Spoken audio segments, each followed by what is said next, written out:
మత్తయి సువార్త 25వ అధ్యాయం.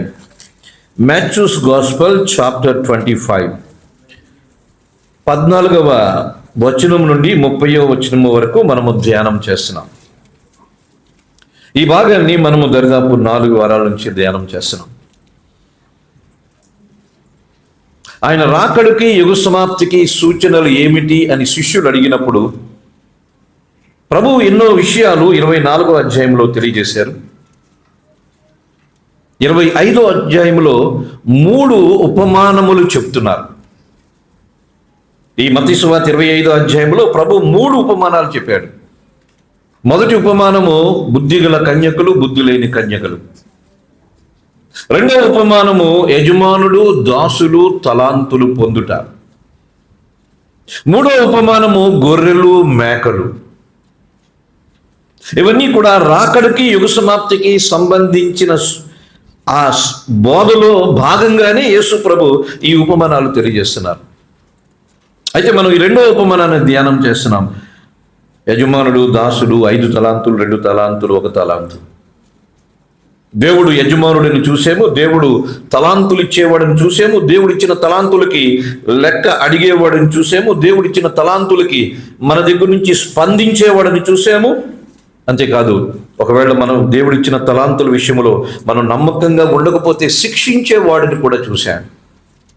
దేవుడు యజమానుడు, మనం గృహ నిర్వాహకులమి. దేవుడు మనకి సామర్థ్యం కొద్ది తలాంతులు ఇస్తాడు. వాటిని మనం ఆయన కొరకు వినియోగించాలి. వాటిని దేవుని కొరకు పెట్టుబడి పెట్టాలి. స్పిరిచువల్ ఇన్వెస్ట్మెంట్ అంటాం. ఒక స్థలంలో పెట్టుబడి పెడతాం, ఒక పొలంలో పెట్టుబడి పెడతాం, షేర్ మార్కెట్లో పెట్టుబడి పెడతాం. రకరకాల పెట్టుబడులు ఉన్నాయి ఈ ప్రపంచంలో. కానీ ఆత్మీయ పెట్టుబడి ఉంది, స్పిరిచువల్ ఇన్వెస్ట్మెంట్ ఉంది.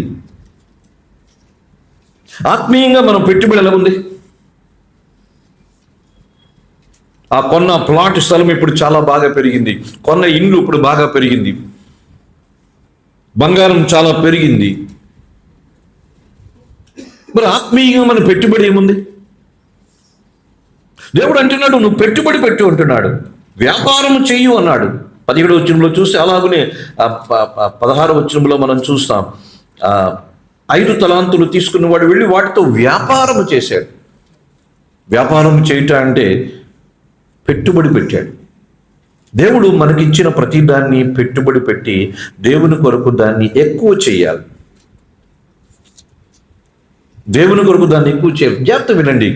క్రైస్తవులుగా మనం జీవిస్తున్నప్పుడు దేవుడు మనల్ని రక్షించాడు. మనం ఆరాధనలో చేస్తాం, నువ్వు నన్ను రక్షించినందుకు వందనాలు, నీవు నా కొరకు రక్తము కార్చినందుకు వందనాలు, నీవు నన్ను కడిగినందుకు వందనాలు, నన్ను నీ కుమారునిగా స్వీకరించినందుకు వందనాలు. చాలా సంతోషం. మరి దేవుడు రక్షణ ఇచ్చాడు, ఉచితంగా ఇచ్చాడు. మన రక్షణ పెట్టుబడిగా పెట్టి మనమేమి దేవుని కొరకు ఇస్తున్నాం? దేవుడు నాకేమిచ్చాడో నాకు తెలుసు, కానీ ప్రతిగా నేను దేవునికి ఏమిస్తున్నాను? దేవుడు అడుగుతున్నాడు. 5 తలాంతులు ఇచ్చినవాడు మరొక 5 యజమానుడికి ఇచ్చాడు. 2 తలాంతులు పొందినవాడు మరొక 2 యజమానుడికి ఇచ్చాడు. దేవుడు మనకి ఎన్నో ఇచ్చాడు, దాంట్లో రక్షణ ఇచ్చాడు. మా దేవుడు మనకిచ్చిన రక్షణ ద్వారా దేవునికి మనం ఏమిస్తున్నాము? నీకు వందనాలు, నీకు వందనాలు, నీకు వందనాలు. 365 రోజులు ఇంతే. నువ్వు నన్ను రక్షించావు, నేను రక్షించావు, వందనాలు, వెరీ గుడ్. కానీ దేవునికి ఏమిస్తున్నాం? What we are giving to God. నువ్వు నాకు థ్యాంక్స్ చెప్తే సరిపోదు, దేవునికి ఏం చేయాలి? ఇవ్వాలి. చాలా వరకు క్రైస్తవులంగా మనం ఎలాగున్నామంటే, నువ్వు నాకు అది ఇచ్చావు, వందనాలు, నాకు ఇది ఇచ్చావు. దేవుడు ఎందుకు ఇచ్చాడు? దాన్ని పెట్టుబడి పెట్టి దాని నుంచి మరికొంత సంపాదించాలని. దేవుడు మనకు రక్షణ ఇచ్చాడు, రక్షణని పెట్టుబడిగా పెట్టాలి. దేవుడిచ్చిన మనకి జీవితాన్ని పెట్టుబడిగా పెట్టాలి, దేవుడిచ్చిన ధనాన్ని పెట్టుబడిగా పెట్టాలి, దేవుడిచ్చిన సమయాన్ని పెట్టుబడిగా పెట్టాలి, దేవుడిచ్చిన జ్ఞానాన్ని పెట్టుబడిగా పెట్టాలి, దేవుడిచ్చిన క్వాలిఫికేషన్స్, అర్హతను పెట్టుబడిగా పెట్టాలి. దేవుడు ఏదో ఇచ్చాడు, ఇక నేను ఎంజాయ్ చేయడానికి అన్నట్టుగా మనం ఉండకూడదు. అలా ఉంటే మనము 1 తలాంతు పొందిన వారిగా ఉంటాం. 1 తలాంతు పొందినవాడు ఏం చేశాడంటే, దేవుడు నాకు 1 తలాంతు ఇచ్చాడని దాంతో వాడు ఎంజాయ్ చేశాడు. ఆ తలాంతుకి మరొక తలాంతు అతడు సంపాదించలేదు. చెడ్డదాసుడు అన్నాడు, నరకానికి పంపించాడు. స్నేహితులను అర్థం చేసుకోండి. దేవుడు మనకిచ్చిన ప్రతిదానికి దేవుడు లెక్క అడుగుతాడు, లేకపోతే శిక్షిస్తాడు. దేవుడు నన్ను రక్షించే వందనాలు, రక్షించే వందనాలు, రక్షించే వందనాలు. చాలా సంతోషం. మరి రక్షణకు ప్రతిఫలంగా దేవునికి మనం ఏమిస్తున్నాం? దేవుడు మన నుంచి ఏం ఆశిస్తున్నాడు?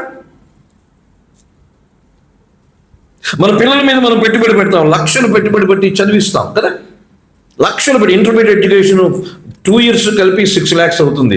10th class 9th class ఎడ్యుకేషనే 9 lakhs అవుతున్నాయి. పిల్లల చదువుకి ఇంత పెట్టుబడి పెడుతున్నారు. రేపు పొద్దున ఏ ఉద్యోగం రాకుండా ఇంట్లో ఉంటే తల్లిదండ్రులు సంతోషిస్తారా? అంతేకాదు, పిల్లలకు ఉద్యోగం వచ్చి కూడా 20,000 30,000 జీతం వస్తే సంతోషిస్తామా? ఇన్ని లక్షలు నీ మీద పెట్టుబడి పెట్టావు, ఏంట్రా నీ ఉద్యోగంలో 20,000 నెలకి, కనీసం 1,00,000 కూడా రాలేదా? మన పిల్లల మీద మనం పెట్టే పెట్టుబడి నుంచి ఆశిస్తామే. అంటే ఆశిస్తామంటే వాళ్ళు ఏదో మనల్ని పోషిస్తారు, మనకేదో బట్టలు కొంటారని కాదు, కనీసం వాళ్ళైనా సంతోషిస్తారే. దేవుడికి మన పిల్లలమి, కుమారులమి, కుమార్తెలమి దేవుడు మన మీద పెట్టుబడి పెట్టాడు. ఈ పెట్టుబడికి ప్రతిగా దేవునికి ఏమిస్తున్నాం? జస్ట్ థ్యాంక్స్ చెప్తే సరిపోయిందా? ఆరాధన చేస్తే సరిపోయిందా? చాలా వరకు ఆరాధన అనేది ఆచారం అయిపోయింది. కానీ ఆరాధన అనేది ఆచారం కాకూడదు, ఆరాధన అనేది జీవితం అవ్వాలి. Worship should become a life. ఆరాధన చేసాం, ఆరాధన చేస్తే ఏమొచ్చింది? కానీ జీవితమే ఆరాధనగా మారాలి. జీవితమే ఆరాధనగా మారాలి. దేవుడు నాకు ఇది ఇచ్చాడు, నేను దేవునికి ఏమిస్తున్నాను? ఒక ఉదాహరణ చెప్తాను. యోసేపుకి దేవుడు ఒక జీవితం ఇచ్చాడు. ఆదికాండం 37-39 అధ్యాయాల్లో మీరు చూస్తారు. యోసేపు అమ్మివేయబడ్డాడు, యోసేపు పొతీఫర్ ఇంట్లో మోసపుచ్చబడ్డాడు, యోసేపు చెరసాల్లో ఉన్నాడు. తర్వాత దేవుడు యోసేపుని ఐగుప్తు దేశానికి ప్రధానిగా చేశాడు. దేవుడు యోసేపుని ఇంతగా దీవించాడు. మరి యోసేపు దేవునికి ఏమి ఇచ్చాడు? ఇచ్చాడు లేదా? ఇచ్చాడు. అద్భుతమైన పాలన చేశాడు. యోసేపుని యేసు ప్రభుతో పోలిస్తాం. యోసేపుని యేసు ప్రభుతో పోలిస్తాం. ఇశ్రాయేలు ప్రజల్ని ఆ దాస్యత్వం నుంచి ఐగుప్తుకు తీసుకుని పోయాడు. ఐగుప్తులో ఇశ్రాయేలు ప్రజలు విస్తరించారు. యోసేపు ద్వారా దేవునికి మహిమ వచ్చిందా? దేవునికి అవమానం వచ్చిందా? యోసేపు మీద దేవుడు పెట్టుబడి పెట్టాడు. యోసేపు 17 సంవత్సరాల వయసులో అమ్మివేయబడ్డాడు. 13 సంవత్సరాలు కష్టపడ్డాడు. 30వ ఏట యోసేపు ఐగుప్తు దేశానికి ప్రధానమయ్యాడు. దేవుడు యోసేపు మీద పెట్టుబడి పెట్టాడు. ఆ పెట్టుబడి వృధా అయిందా? ఆ పెట్టుబడి వల్ల దేవునికి మహిమ వచ్చిందా? అలాగే దావీదు మీద దేవుడు పెట్టుబడి పెట్టాడు. గొర్రెల కాపరిని తీసుకుని వెళ్ళి దేవుడు రాజుగా చేశాడు. దావీదు మీద దేవుడు పెట్టిన పెట్టుబడి వృధా అయిందా? దేవునికి మహిమ వచ్చిందా? దేవుడు మన మీద పెట్టుబడి పెట్టాడు, వృధా అయిందా? దేవునికి మహిమ వస్తుంది. అలా ఆలోచన చేయాలి. దేవుడు ఇచ్చాడు, దేవుడు ఇచ్చాడు. ఇచ్చాడు, ఎందుకు ఇచ్చాడు? Why God has given to us. చాలా వరకు అందరూ ఏమంటారంటే దేవుడు నన్ను దీవించాడు అంటారు. Very good. మరి దేవుడు ఇచ్చిన దీవెనతో నువ్వు ఎలాగ దీవెనగా ఉంటున్నావు దేవునికి? దేవుడు నన్ను దీవించాడు, వెరీ గుడ్. మరి ఈ దీవెన దేవుని కొరకు ఎలా వాడుతున్నాము? అదే పెట్టుబడి. బైబిల్లో ఎవరినైనా చూడండి, ఒక యోసేపుని, ఒక దావీదుని, ఒక మోషేని, ఒక ప్రవక్తని, ఏలియాని కానీ, ఎలీషియాని కానీ ఎవరినైనా చూడండి. రూతు మీద దేవుడు పెట్టుబడి పెట్టాడు. బోయజును వివాహం చేసుకుంది. రూతు దావీదుకి మరి ఒక తల్లిగా ఉంది, ముత్తమ్మగా ఉంది. ఎస్తేరు మీద దేవుడు పెట్టుబడి పెట్టాడు. ఒక యూదురాలను తీసుకుని వెళ్ళి మాది పారసిక దేశానికి రాణిగా చేశాడు. ఎస్తేరు ఒక యూదురాలు, ఒక బానిస, మొర్దెకైకి పెంపుడు కుమార్తెగా ఉంది. ఒక యూదురాల్ని, ఒక బానిసని రాణిగా చేశాడు. ఎస్తేరు మీద దేవుడు పెట్టిన పెట్టుబడి ఎస్తేరు వృధా చేసిందా? కాదు. ఇశ్రాయేలు ప్రజలందరూ విడిపించబడ్డానికి, హామా నుంచి విడిపించబడ్డానికి తన జీవితాన్ని త్యాగం చేసింది. దేవుడు వారి మీద పెట్టిన పెట్టుబడి వాళ్ళు వృధా చేయలేదు.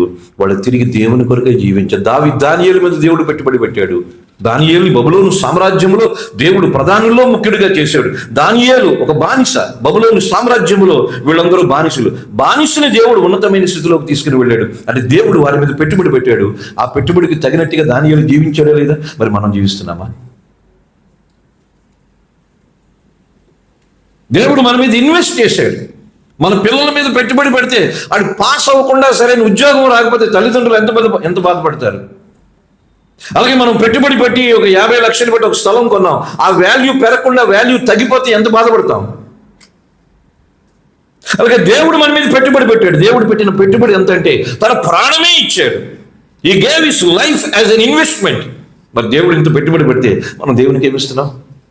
కాలక్షేపం చేసేస్తున్నారు క్రైస్తవులు కాలక్షేపం చేస్తున్నారు. ఎవరికి సిన్సియారిటీ లేదు. అంటే మన గురించి మాట్లాడడం లేదు.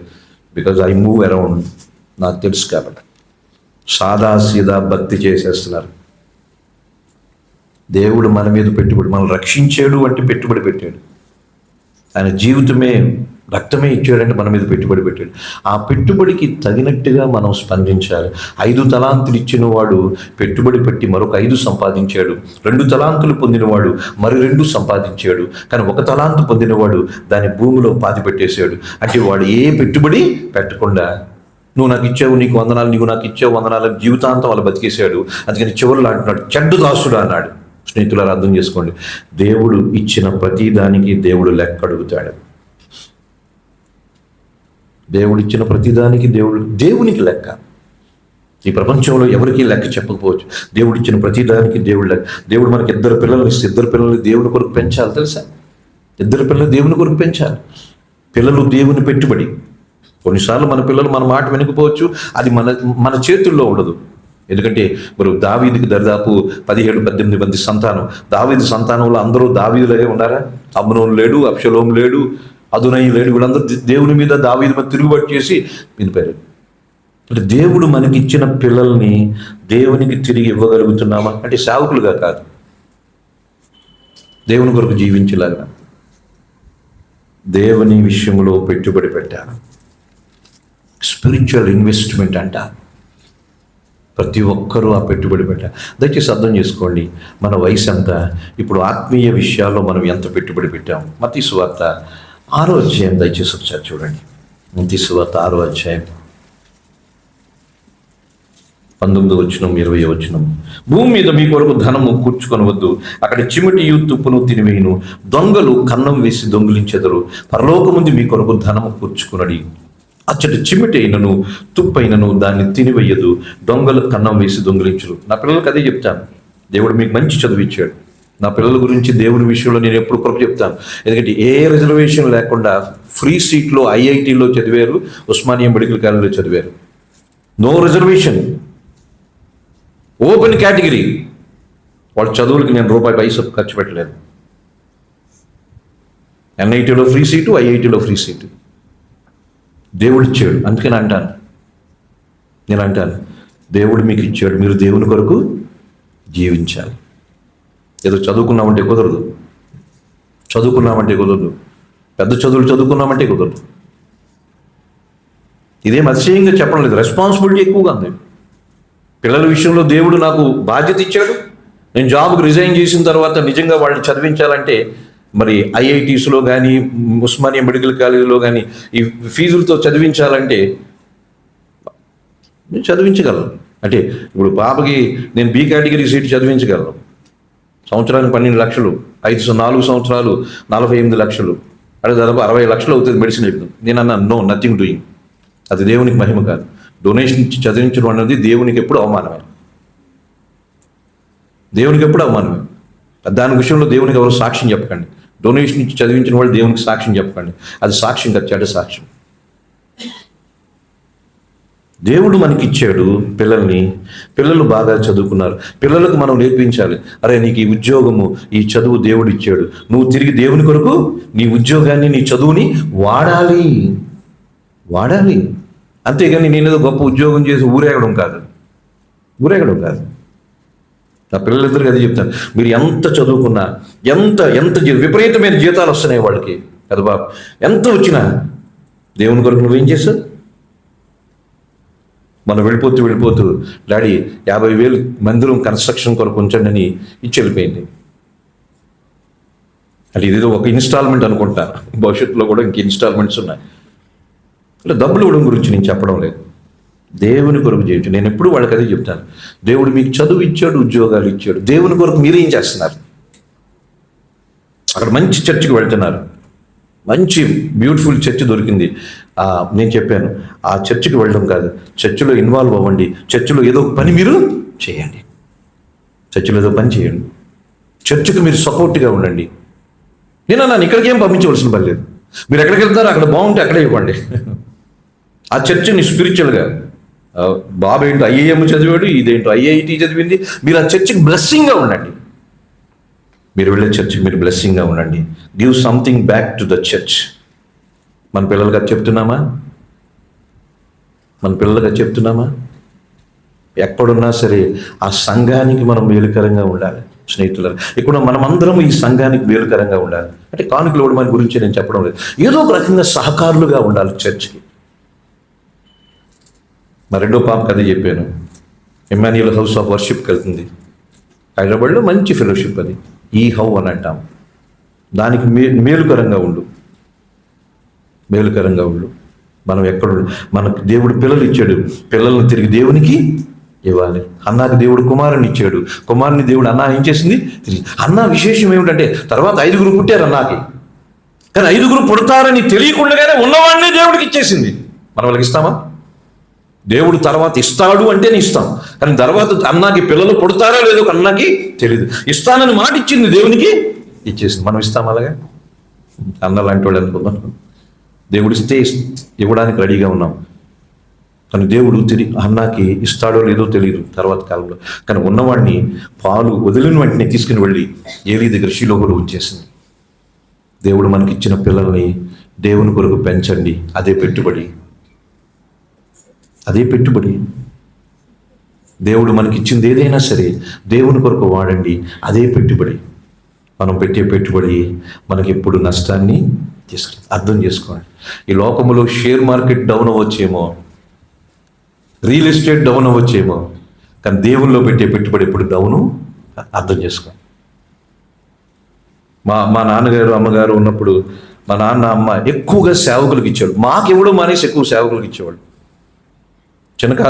చిన్న సమయం, చిన్న టైంలో నేను అలాగ అనుకునేవాడిని, అందరి పాస్టర్లకు ఇచ్చేస్తున్నాం, మాకేం ఉంచడం లేదు, దేవుడు దీవిస్తాడా అనేది అమ్మ. ఇక నాన్న మంచి పొజిషన్లో పనిచేసేవారు.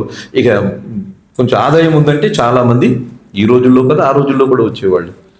దేవునికి ఇవ్వడంలో తిరుగు లేకుండా ఉండేవాళ్ళు అమ్మ నాన్న. అది ఎక్కడా మాకు తగ్గించలేదు, ఎక్కడా తగ్గించలేదు. మీరు దేవునికి పెట్టుబడి పెట్టండి, ఈ పెట్టుబడి ఎప్పుడు రియల్ ఎస్టేట్లకు డౌన్ అవ్వదు, ఈ పెట్టుబడి ఎప్పుడు షేర్ మార్కెట్లకు డౌన్ అవ్వదు.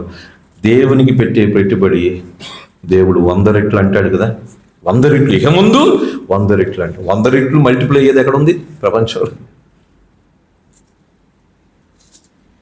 అందుకని 5 తలాంతులు పొందినవాడు 5 తలాంతులు సంపాదించాడు. దేవుని కొరకు పెట్టుబడి పెట్టాడు. సమయాన్ని పెట్టుబడిగా పెట్టండి, ధనాన్ని పెట్టుబడిగా పెట్టండి, పిల్లల్ని పెట్టుబడిగా పెట్టండి, మన జీవితాలని కూడా దేవుని కొరకు పెట్టుబడిగా పెట్టండి. మన జీవితాలను కూడా దేవుని కొరకు పెట్టుబడి పెట్టాలి. వాక్యం బాగా చదవండి, అది దేవుని కొరకు పెట్టుబడి. ప్రార్థన బాగా చేయండి, దేవుని కొరకు పెట్టుబడి. సంఘము సహవాసంలో ఆసక్తిగా ఉండండి, అది దేవుని కొరకు పెట్టుబడి. మీకు తెలుసా, దేవుని దావీదు అంటాడు కదా, యెహోవా మందిరమునికి వెళ్ళిదని జనులు నాతో అన్నప్పుడు నేను ఎందుకు సంతోషించాడు? దావీదు రాజు కదా, దావీదుకి ఇంకో పనేమి లేదా? దావీదుకి రాజ్యం ఉంది, చుట్టూ ఎంతో మంది శత్రువులు ఉన్నారు, దాంట్లో లేదంటే సంతోషం. రాజ్యం అంటే ఎంత వ్యవహారాలు ఉంటాయి చెప్పండి. రాజ్యం అంటే అన్ని వ్యవహారాలు ఉంటాయి. చిన్న ఉద్యోగానికి బోల్డ్ పనులు. ఒక సామ్రాజ్యానికి చక్రవర్తిగా ఉన్నాడు 40 సంవత్సరాలు. ఇక దావీదుకి ఏమీ పని లేదా? కానీ జనులు దేవుని మందిరం వెళుదామని అన్నప్పుడు తను ఏం చేశాడంటే, తనకి ముఖ్యమైన సంతోషం ఇచ్చేది దేవుని మందిరం. దేవుని కొరకు పెట్టుబడి పెట్టడం అంటే దేవుని సన్నిధిని అనుభవించాలి. దేవుని వాక్యం బాగా నేర్చుకోండి, అది పెట్టుబడి. దేవుడు మిమ్మల్ని వాడుకోవడం ప్రారంభిస్తాడు. వాక్యం బాగా నేర్చుకోండి, దేవుడు మిమ్మల్ని వాడుకోవడం ప్రారంభిస్తాడు. ప్రార్థన బాగా చేయండి, దేవుడు మిమ్మల్ని వాడుకోవడం ప్రారంభిస్తాడు. ఎవరో మనల్ని వాడుకోవాల్సిన పని లేదు, దేవుడే మనల్ని వాడుకుంటాడు. దేవుని కొరకు మనం పెట్టే ఏ పెట్టుబడి కూడా ఈ లోకంలో చిమ్మటియు తుప్పు పడుతుంది, కానీ పరలోకములో అదేమీ ఉండదు. అంటే అర్థం ఏమిటంటే, ఈ లోకంలో మనం ఏది అంటే డబ్బులు దాచుకోవడం అన్నము లేదు, స్థలాలు కొనుక్కోవద్దు అన్నము లేదు, బిల్డింగ్స్ కొనుక్కోవడం అన్నము లేదు, కొంతమంది బంగారం మీద ఇన్వెస్ట్ చేసుకోండి వద్దు అన్నము లేదు. కానీ ఏ పెట్టుబడికైనా ఆత్మీయ పెట్టుబడికి ఉన్నంత లాభం ఎక్కడ రాదు. Spiritual investment. దేవుల్లో ఎంత పెట్టుబడి పెట్టారు ఇంతవరకు? దేవుల్లో మీ ఇన్వెస్ట్మెంట్ ఎంత ఉంది? మీ బ్యాంకు తెరవండి, మీ బీరువాలు తెరవండి, దేవుల్లో మీ పెట్టుబడి ఎంత? నేను సేవకు రాకముందు 1997 సంవత్సరంలో భీమవరంలో ఉండేవాడిని. 97 సంవత్సరం విష్ణు కాలేజీలో పనిచేసేవాడిని. మీకు తెలుసా, ఉద్యోగానికి సెలవు పెట్టి బైబిల్ స్టడీ క్లాసులకు వెళ్ళిపోయేవాడిని. ఉద్యోగానికి సెలవు పెట్టి. ఆ రోజుల్లో విష్ణు కాలేజీ అంటే సింహస్వప్నం, భయంకరమైన స్ట్రిక్ట్. ఆ కాలేజీ మొత్తం స్టాఫ్ నలుగురే. ఆ నలుగురిలో మేమిద్దరమే, ఇంకో ఇద్దరు బయట వాళ్ళు ఫార్మసీ కాలేజీలో. ఉద్యోగానికి సెలవు పెట్టి ఎన్నిటికో బైబిల్ కాన్ఫరెన్స్లు, ఎందుకంటే ఏదో నేర్చుకోవాలని ఆశ. మనకి సెలవు వస్తే దేవుని కొరకు వస్తాం, సెలవు లేకపోతే దేవునికి రావు. మనది రివర్స్ అంతా. దాంట్లో పెట్టుబడి ఏముంది, దాంట్లో త్యాగం ఏముంది?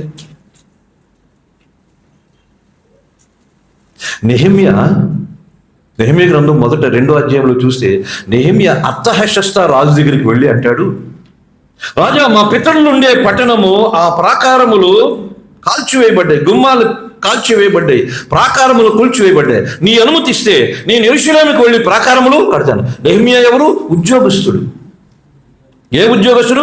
రాజుకి గిన్నెని అందించేవాడు. ఆ ఉద్యోగంలో ఉన్నవాడు. రాజు అన్నాడు వెళ్ళి అన్నాడు. ఎన్ని సంవత్సరాలు నెహెమ్యా ఉద్యోగానికి సెలవు పెట్టాడు చెప్పమంటారా? 13 సంవత్సరాలు.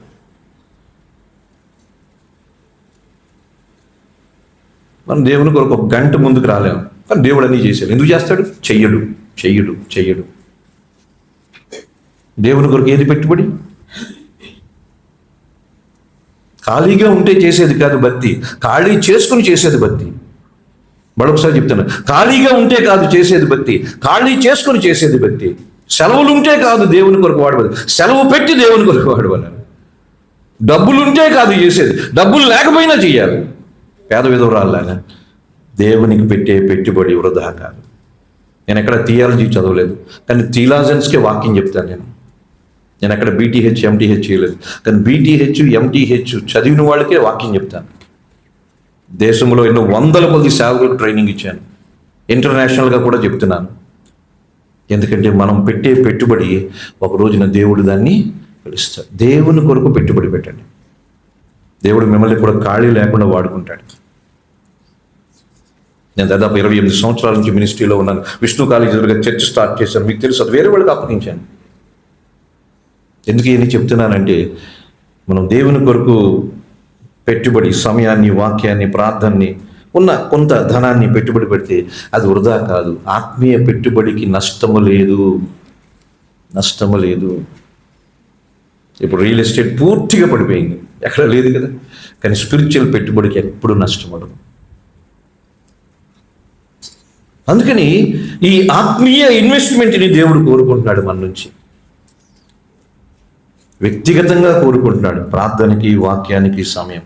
కుటుంబ పరంగా కోరుకుంటున్నాడు పిల్లల విషయంలో. ఆస్తిపరంగా కోరుకుంటున్నాడు పెట్టుబడి. అంతేకాదు సంఘపరంగా కూడా పెట్టుబడి. మీరు సంఘానికి పెట్టే పెట్టుబడి ఏంటో నేను ప్రశ్నిస్తున్నాను. What kind of investment you are making to the church, local church? అంటే డబ్బులు ఇవ్వడం అనడం లేదు. సంఘానికి మీ పెట్టుబడి ఏముంది? సంఘానికి సమయం ఇవ్వాలి, సంఘ కార్యక్రమాలకు సమయం ఇవ్వాలి. ఖాళీగా ఉంటే చర్చకు వచ్చేది కాదు, ఇదేదో సంత కాదు. ఇది ఖాళీ చేసుకొని రావాలి, పనులు మానేసుకొని రావాలి. ఇక్కడికే కాదు, ఏ చర్చికైనా వెళ్ళాలి. సండే ఎప్పుడు జర్నీస్ పెట్టుకోకూడదు నేను చెప్తున్నాను. సండే ఎప్పుడు ప్రయాణాలు కలగండి. సండే ఎప్పుడు ఏ ఊర్లకి వెళ్ళకండి. ఎక్కడికైనా వెళ్ళినా ఆ ఊర్లో చర్చికి వెళ్ళండి ముందు. సండే ప్రయాణాలు పెట్టుకోకూడదు. ఎందుకు ఇవన్నీ చెప్తానంటే, సంఘానికి పెట్టుబడి, కుటుంబం పెట్టుబడి, బిడ్డలు పెట్టుబడి, మన వ్యక్తిగత జీవితాలు పెట్టుబడి. ఆ రోజున ఈ తలాంతులు పొందిన వాళ్ళు ఏం చేశారు? వ్యాపారం చేశారు. వ్యాపారం అంటే అర్థం ఏంటంటే పెట్టుబడి చేశారు, పెట్టుబడి పెట్టారు. ఇది అర్థం చేసుకోండి. ఈ పెట్టుబడి నష్టము లేని పెట్టుబడి, నష్టము లేని పెట్టుబడి. అందుకని స్నేహితులను దయచేసి అర్థం చేసుకో. దేవుడు మన మీద పెట్టుబడి పెట్టాడు, తెలుసు కదా. మన కొరకు సిలువలో కార్చాడు, రక్తం, ప్రాణం ఇచ్చాడు. అందుకని అంటాడు 1 కొరింథీ 6:19, మీరు మీ సొత్తు కాదు, విలువ పెట్టి నేను కొనుక్కున్నాను. పెట్టుబడి, విలువ పెట్టి కొనుక్కున్నాడు. దేవుడు మన మీద పెట్టుబడి పెట్టాడు. అర్థం చేసుకోండి, ఈ మాట ఎప్పుడు మర్చిపోవద్దు. దేవుడు మన మీద పెట్టుబడి పెట్టాడు. మనము దేవునికి ఏ విధంగా ప్రతిఫలాన్ని ఇస్తున్నాం?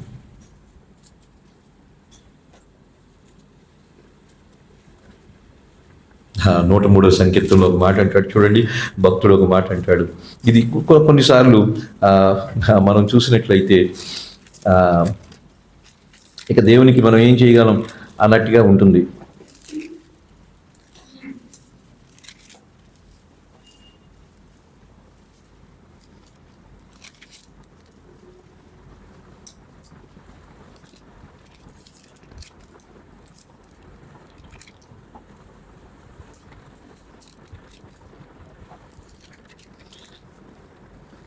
ఆయన చేసిన ఉపకారంలో దీన్ని మరవకుండా ఏం చేయాలి? ఇప్పుడు మరవద్దు. సో మర్చిపోము. ఎప్పుడు ఆయన స్తుతిస్తాం. ఏం చేస్తాం? రక్షణ పాత్రను తీసుకొని యెహోవా నామమున స్తుతి చెల్లిస్తాం. ఇంకేం చెప్పాడు? 3:3 అది ఉంది. ఇంకేం చేయాలి?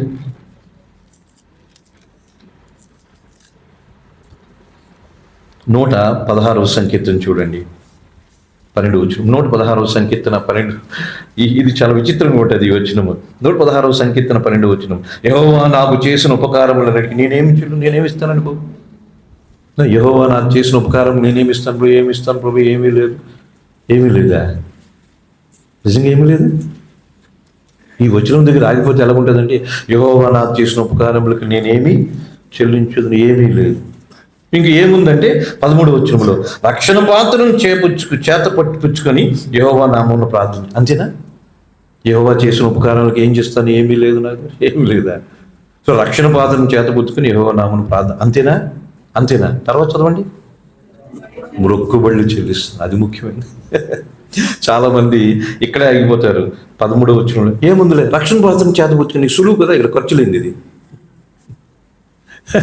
ఖర్చులు ఏంటంటే యెహోవా రక్షణ పాత్రను చేతపుచ్చుకొని యెహోవా నామమున ప్రార్థన చేస్తాను. ఇంతేనా? దగ్గర ఇంతేనా? లేవా? మొక్కుబడి చెల్లించాలని లేదా? దేవునికి పెట్టుబడి పెట్టాలి. అందుకని దయచేసి ఈ మాట అర్థం చేసుకోండి స్నేహితులారా. దేవుడు మన మీద పెట్టుబడి పెట్టాడు. మనము దేవునికి ఆ పెట్టుబడికి తగినట్టుగా మనం కూడా పని చేయాలి. జీవితాన్ని పెట్టుబడిగా పెట్టండి. ఆదాయాన్ని పెట్టుబడిగా పెట్టండి. దేవుడిచ్చిన బిడ్డలను పెట్టుబడిగా పెట్టండి. బిడ్డలు మంచిగా చదివించండి. గొప్ప ఉద్యోగాలు చేయాలని ప్రార్థించండి. కానీ చివరికి దేవుని కొరకు జీవించాలి. అది మన పిల్లలు దేవునికి పెట్టుబడిగా ప్రతిఫలముగా ఉండాలి. మన కుటుంబాలు అలా ఉండాలి, మన ఉద్యోగాలు అలా ఉండాలి, మన వ్యాపారాలు అలా ఉండాలి, మన వ్యక్తిగత జీవితాలు కూడా అలా ఉండాలి.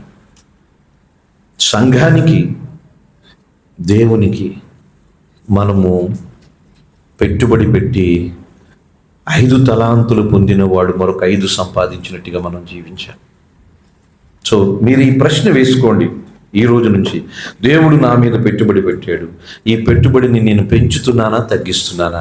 5 తలాంతులు ఇచ్చినవాడు పెంచాడు, 2 తలాంతులు ఇచ్చినవాడు పెంచాడు, 1 తలాంతు ఇచ్చినవాడు ఏమీ చేయలేదు. ఆ 1 తలాంతు పొందిన వాడిగా మనం ఉంటే ఒక రోజున దేవుడు కూడా మనల్ని చెడ్డ దాసుడా అని అంటాడు. అక్కడతో ఆగితే చాలు. అక్కడ పండ్లు కొరుకుట అది ఉందనుకోండి, ప్రమాదం. అందుకని పెట్టుబడి, స్పిరిచువల్ ఇన్వెస్ట్మెంట్, ఆత్మీయ పెట్టుబడి గురించి మీకు చెప్పాను. రెండవది మనం చూస్తున్నాం కదా, దేవుడు ఏం చేస్తున్నాడంటే నమ్మకమైన మంచి దాసుడా అన్నాడు. బలా నమ్మకమైన మంచిదా. నమ్మకత్వము అంటే అర్థం ఏంటో చెప్పమంటారు? నమ్మకత్వము అంటే అర్థము దేవుని మీద పూర్తిగా ఆధారపడ్డం. నమ్మకస్తులు ఎవరంటే దేవుని మీద పూర్తిగా ఆధారపడేవాళ్ళు. రెండవది నమ్మకస్తులు ఎవరంటే సత్యములో జీవించేవాళ్ళు. మూడవది నమ్మకస్తులు ఎవరంటే దేవునికి లాయల్గా ఉండాలి. లాయల్టీ అంటాం కదా, దేవుని దృష్టిలో యథార్థంగా ఉండేవాళ్ళు. నమ్మకస్తులు ఎవరు? దేవుని మీద ఆధారపడేవాళ్ళు, నెంబర్ 1. రెండవది నమ్మకస్తులు ఎవరు? సత్యానికి కట్టుబడి ఉండేవాళ్ళు. మూడవది నమ్మకస్తులు ఎవరు? దేవుని దగ్గర యథార్థంగా ఉండేవాళ్ళు. అందుకని నమ్మకస్తులు అంటే 3 అర్థాలు. మళ్ళొకసారి చెప్తున్నాను. నమ్మకస్తులు అంటే దేవుని మీద ఆధారపడడం. నమ్మకస్తులు అంటే దేవుని దగ్గర యథార్థంగా ఉండడం. మూడవది నమ్మకస్తులు అంటే సత్యముకి కట్టుబడి ఉండడం. ఇప్పుడు దేవుని దృష్టిలో నమ్మకస్తులుగా మనం ఉండాలి. బలా నమ్మకమైన మంచి దాసులు, నమ్మకస్తులుగా ఉండాలి. ఏ ఏ విషయాల్లో నమ్మకస్తులుగా ఉండాలి? 3 విషయాలు చెప్తాను. ఇక్కడ కూడా 3 విషయాలు ఏంటో చెప్తాను. 3 విషయాల గురించి క్లుప్తంగా వివరిస్తాను. మీరు ఎప్పుడు ఈ వాక్యం వినరు, జాగ్రత్త వినండి. మొట్టమొదటి, దేవుని విషయంలో చిన్న విషయాల్లో నమ్మకంగా ఉండాలి. నెంబర్ 1, చిన్న విషయాల్లో నమ్మకంగా ఉండాలి. రెండవది, రహస్య విషయాల్లో నమ్మకంగా ఉండాలి. మూడవది, దైవిక విషయాల్లో నమ్మకంగా ఉండాలి. మూడవది, చిన్న విషయాల్లో నమ్మకం ఉండాలి. Faithfulness in small things. రెండవది, రహస్య విషయంలో నమ్మకంగా ఉండాలి. Faithfulness in secret things. కొన్ని సీక్రెట్ థింగ్స్లో నమ్మకంగా ఉండాలి. మూడవది, దేవుని విషయంలో నమ్మకంగా ఉండాలి. Faithfulness in sacred things. Sacred things, దైవిక విషయాల్లో నమ్మకంగా ఉండాలి. క్లుప్తంగా వివరిస్తాను. దేవుడు మన నుంచి నమ్మకత్వాన్ని కోరుకుంటున్నాడు. చిన్న విషయంలో నమ్మకంగా ఉండాలి. చిన్నప్పుడు మా ఇంట్లో పిడతలు ఉండేవి. పిడతలు తెలుసు కదా, మట్టి పిడతలు. ఆ డబ్బులు ఇచ్చేవాళ్ళు. మా నాన్న బట్టలు మడత పెడితే ఆ బట్టల్లో ఉన్న చిల్లరంతా నాది ముఖ్యంగా, ఎందుకంటే ఇంట్లో నేను చిన్నవాడిని కాబట్టి అయినా నావి. ఇవన్నీ కూడా ఏం చేసేవాడిని, పిడతల్లో వేసేవాడు. పిడతలు రకరకాల షేపులు ఉంటాయి కదా, ఫ్రూట్ షేప్. డిబ్బీలు మట్టి పిడతలు అంటాం. అప్పట్లో మట్టి పిడతలు అంటాం. ఈ పిడతల్లో ఉన్న డబ్బులంతా ఏం చేయాలి చెప్పండి, చర్చికి ఇవ్వాలి. అది కండిషన్. అప్పట్లో చంటి పిల్లలుగా ఉన్నప్పుడు 5వ తరగతి 6వ తరగతి చదువుతున్నప్పుడు అలాగ పిడతల్లో నాన్న ఇచ్చిన డబ్బులు పిడతల్లో వేయడం. అప్పట్లో 5 రూపాయలు కూడా లేదు, 10 పైసలు పిడతలు నిండిన తర్వాత అప్పుడప్పుడు నైఫ్ ఏదో పెట్టి ఇలా లాగి కొనుక్కునే, అది కూడా జరిగేసి తిప్పేసి లాగేసేవాడు. కానీ అల్టిమేట్గా పిడత నిండిన తర్వాత, డిబ్బీ నిండిన తర్వాత దేనికంటే మందిరానికి ఇవ్వాలి. ఆ పాస్ట్ గారు తీసుకుంటే ఎంత సంతోషం ఏంటంటే ఆ పిడత ఆయనకి ఇచ్చామని. మొత్తం మీద కలిపితే 50 రూపాయలు కూడా ఉండేది కాదు. చిన్న విషయం, అది నేర్పించారు. అది బహుశా అలవాటు ఏంటది, దేవునికి ఇవ్వడంలో నేను ఎప్పుడు అసలు సంశయించేది లేదు. దాంట్లో ఎవరిని కన్సల్ట్ చేసేది కూడా లేదు. చిన్న విషయం, ఆ 5 పైసలే 10 పైసలు మీ పిల్లలకు నేర్పించండి. ఈ డిక్కీ బాక్స్ లాగా ఉంటాయి, దాన్ని పిల్లలకు పెట్టండి. చిన్నపిల్లలు ఉన్నప్పుడు, అరే నాన్న మీరు ఇచ్చే దాంట్లో ఎంతో కొంత కొనుక్కొని దాంట్లో కొంత ఆ పిడతల్లో దాంట్లోనే వేయడానికి చేయండి.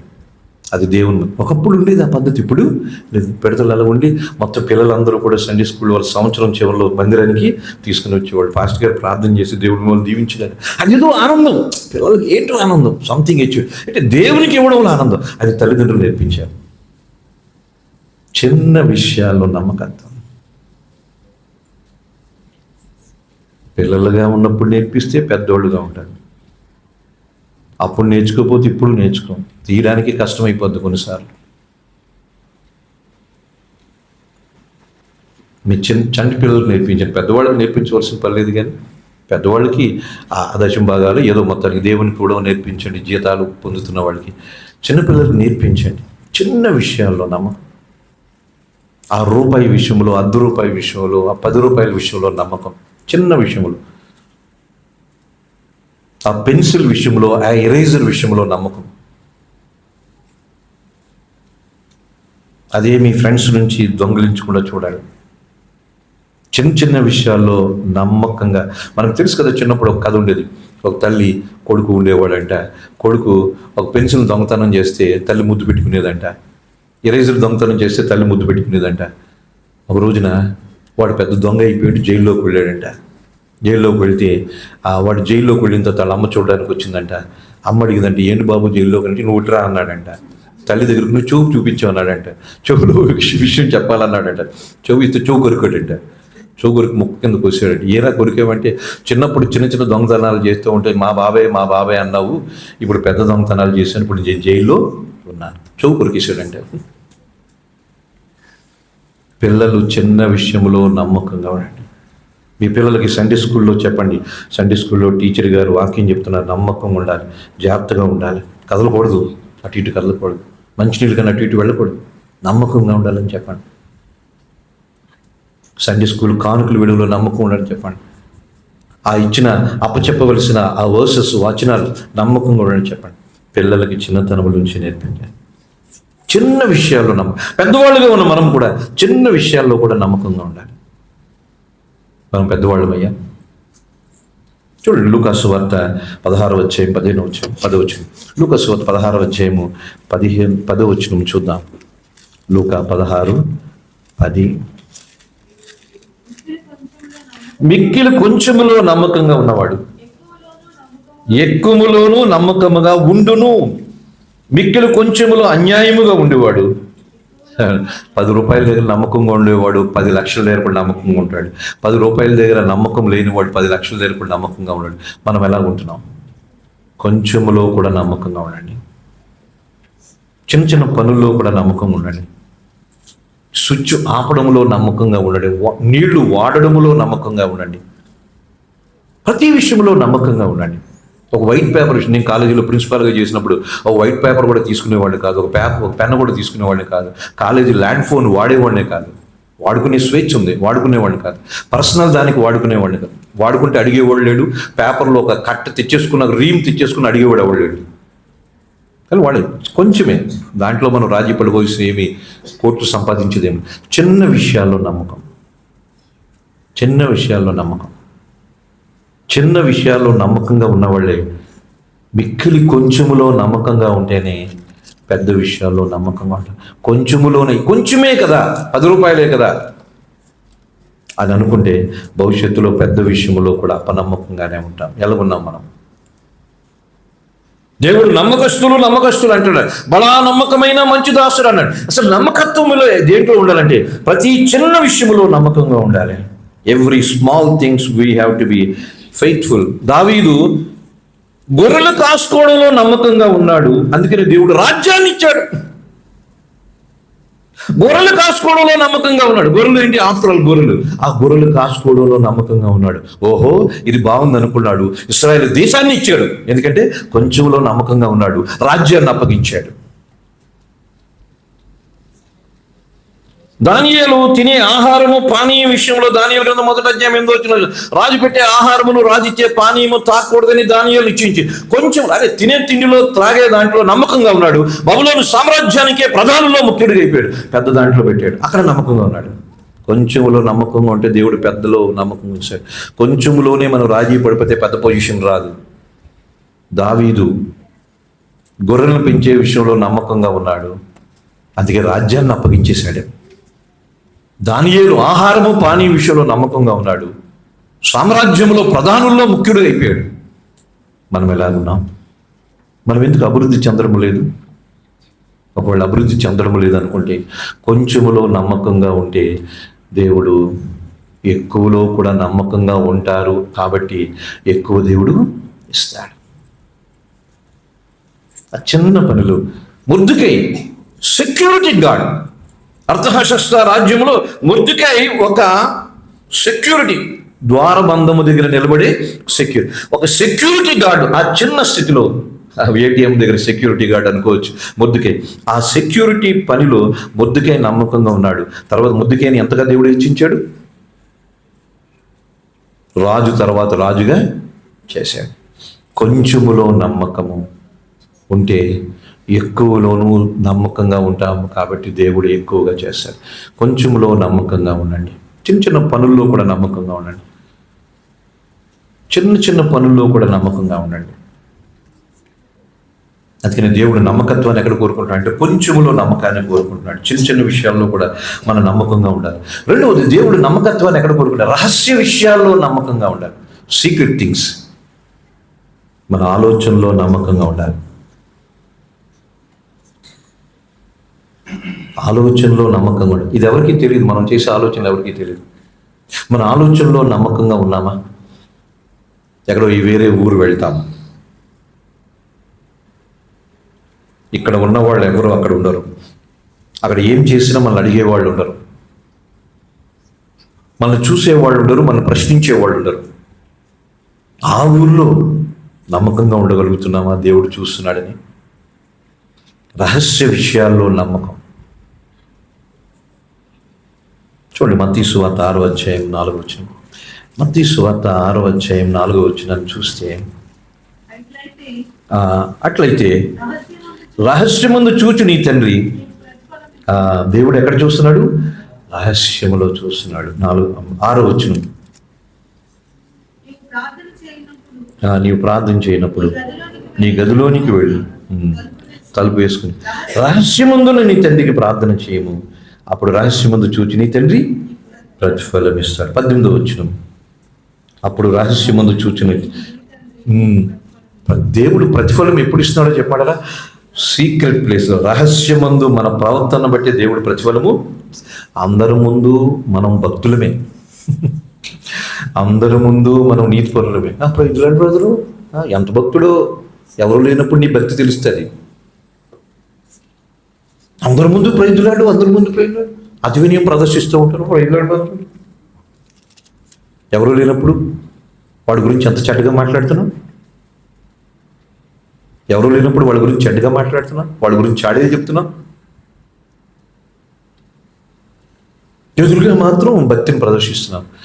దేవుడు ప్రతిఫలం ఎప్పుడు ఇస్తాడంటే రహస్యం అంటే మన అసలు రూపం రహస్యములోనే తెలుస్తుంది.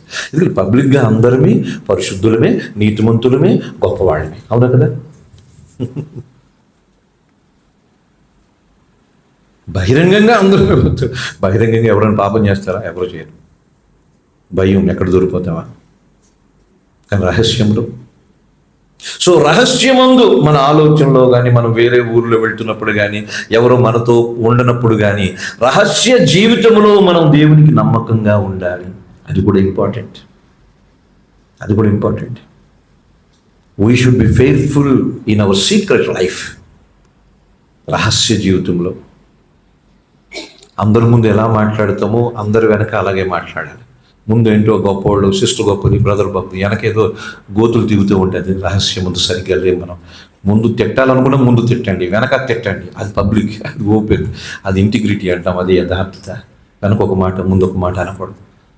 దేవుడు దాన్ని బట్టి ప్రతిఫలం ఇస్తాడు. రహస్యమందు దేవుడు చూస్తాడు, దాన్ని బట్టి ప్రతిఫలం ఇస్తాడు. అందుకని మన నమ్మకత్వము రహస్యములో కూడా ఉండాలి. బహిరంగంగా ఎంత నమ్మకంగా ఉంటున్నామో, అందరికీ దూరంగా ఉన్నప్పుడు, ఎవరి చూడనప్పుడు కూడా మనం అదే నమ్మకములో ఉండాలి. దేవుడు అంతరంగాన్ని చూసేవాడు. అందుకని రెండవది స్నేహితులు. దీని గురించి పెద్దగా నేను వివరించడం లేదు, ఎందుకంటే దేవుడు రహస్యమందు చూసే మనకి ప్రతిఫలం ఇస్తానంటాడు. Our secret life is very important to God. మీకు తెలుసా, దేవునికి మన రహస్య జీవితం అవసరము, ప్రజలకి మన బహిరంగ జీవితం అవసరం. అంతే కదా? ప్రజలు చూసేదేంటి? బహిరంగ. ప్రజలకి బహిరంగ జీవితం అవసరం. ఈ బ్రదర్ బైబిల్ పట్టుకున్నాడా? ఈ బ్రదర్ బైబిల్ బాగా పట్టుకున్నాడు, బతుకువరుడు. లోపల ఎంత నటుడు ఎవరికి తెలుసు? ఇలా పట్టుకుంటే బతుకువరుడు అయిపోయామా? ప్రజలు బహిరంగ జీవితం చూస్తారు, దేవుడు రహస్య జీవితాన్ని చూస్తాడు. ప్రజలు బహిరంగ జీవితం చూసి పొగుడుతారు, దేవుడు రహస్య జీవితాన్ని చూసి అభినందిస్తాడు, బహుమానాలు ఇస్తాడు. ప్రజల కొరకు బ్రతుకుదామా, దేవుని కొరకు బ్రతుకుదామా? ప్రజలను సంతృప్తి పరచడానికి నటించవలసిన పని లేదు. ఆడేమనుకుంటే మనకంటే అనుకునేవాడి, వాళ్ళు ఏమి మనకు బహుమానాలు. People never give us any rewards. మంచి భక్తుడు అని అంటారు, అనుకునేవాడు. దేవుని దృష్టిలో ఎంత చెడ్డవాడు ఎవరికి తెలుసు? ప్రజలు బహిరంగ జీవితాన్ని కోరుకుంటారు, దేవుడు రహస్య జీవితాన్ని కోరుకుంటాడు.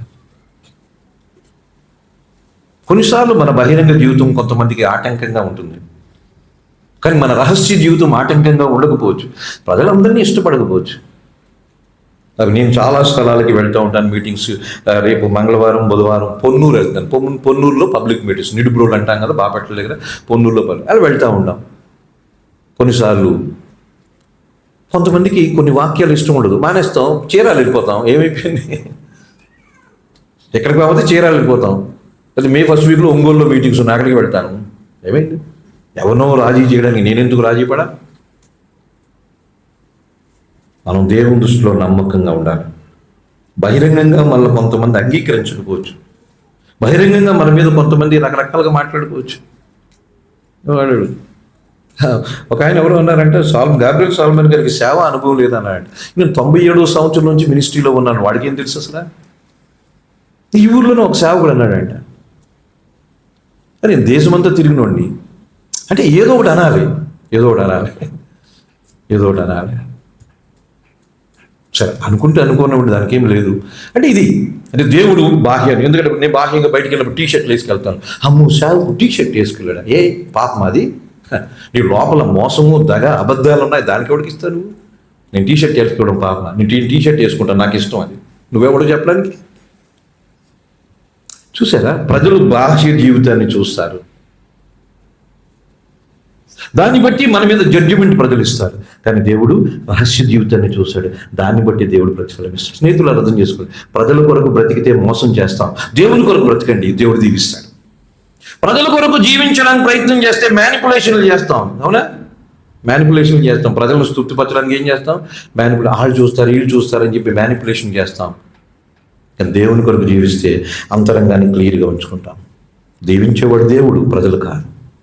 ఏ ప్రజలు మనల్ని దీవించడు, అర్థం చేసుకో, దీవించేవాడు దేవుడు.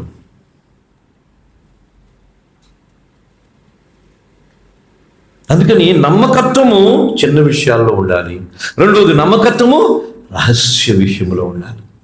How is your secret life before God? మన రహస్య జీవితం దేవుని ముందు ఎలా ఉంది? నమ్మకంగా ఉందా? మూడవది సాక్రెడ్ థింగ్స్, దేవుని విషయాల్లో నమ్మకంగా ఉండాలి. ఫెయిత్ఫుల్నెస్ ఇన్ సాక్రెడ్, దేవుని విషయంలో అంటే అర్థం చేసుకోండి, ప్రార్థన చేసే విషయంలో నమ్మకంగా ఉండండి, బైబిల్ చదువుకునే విషయంలో నమ్మకంగా ఉండండి, మందిరానికి రావడం విషయంలో నమ్మకంగా ఉండండి, సంఘానికి